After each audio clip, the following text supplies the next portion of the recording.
மக்களுக்காக நலத்திட்டம் வழங்குறதுக்காண்டி கொசு வழக்கம் திட்டத்துக்காண்டி 4000 கோடி வாங்கினா இந்த மேயர் மூதா இதாப்பா பேசிகிட்டு இருக்கு. என்னன்னு கேட்டோம்னா, கொசு வலின்னு தான் சொல்ல தெரியுதாப்பா. இருக்கிற கொசு தொல்லை பார்த்தாலும் இந்த கொசு தொல்லை வேற தாங்க முடியலப்பா. லிப்ஸ்டிக் கழியாமல் பேசிகிட்டு இருக்கு. எல்கேஜி பிள்ளை கூட நல்லா பேசுங்க.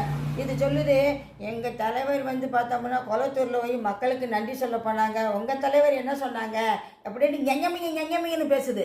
எங்கள் தலைவர் எதுக்கு எங்களுக்கு நன்றி சொல்லணும்? நாங்கள் தான் உங்களுக்கு நன்றி சொல்கிறோம். சரியா? ரைட்டா? இந்த லூசுகளையெல்லாம் வச்சுக்கிட்டு எப்போ சிலரை லூஸாக விட்டுறணும். இது லூஸுப்பா விட்டுறணும். சிலர் என்ன சொன்னால் லூஸில் விட்டுறணும் தான் நம்மளோட கணக்கு. இது என்ன கேட்டோம்னா, 4000 கோடிக்கு கணக்கு சொல்லாமல் தப்பிக்கிறக்காண்டி இப்படியே அவர் ஸ்டாலின்கிட்ட ஸ்கிரிப்ட் ரைட்டர் வாங்கி பேசிகிட்டு இருக்கு. அவர் எழுதி கொடுத்துட்டு என்ன பண்ணோம்னா, கடவுளே இதுகிட்ட கொடுத்து நம்ம பேச சொல்கிறதுக்கு நம்ம சும்மாவே இருந்துட்டு போகலாம் அப்படின்னு அவர் தலையில் அடிச்சுக்காரு. நம்ம என்ன தலையடிச்சுக்கிறோம்னா, இதெல்லாம் ஒரு மேயரா கால கொடுமை அப்படின்னு சொல்லி நம்ம தலையில் அடிச்சுக்கிறோம். 4000க்கு 4 கோடி ரூபா, 4000 கோடிக்கு வந்து கணக்கு சொல்லாமல் 90 கோடிக்கு மட்டும் கணக்கு சொல்லியிருக்கு. மிச்ச கோடிகள்லாம் எங்கே போச்சு?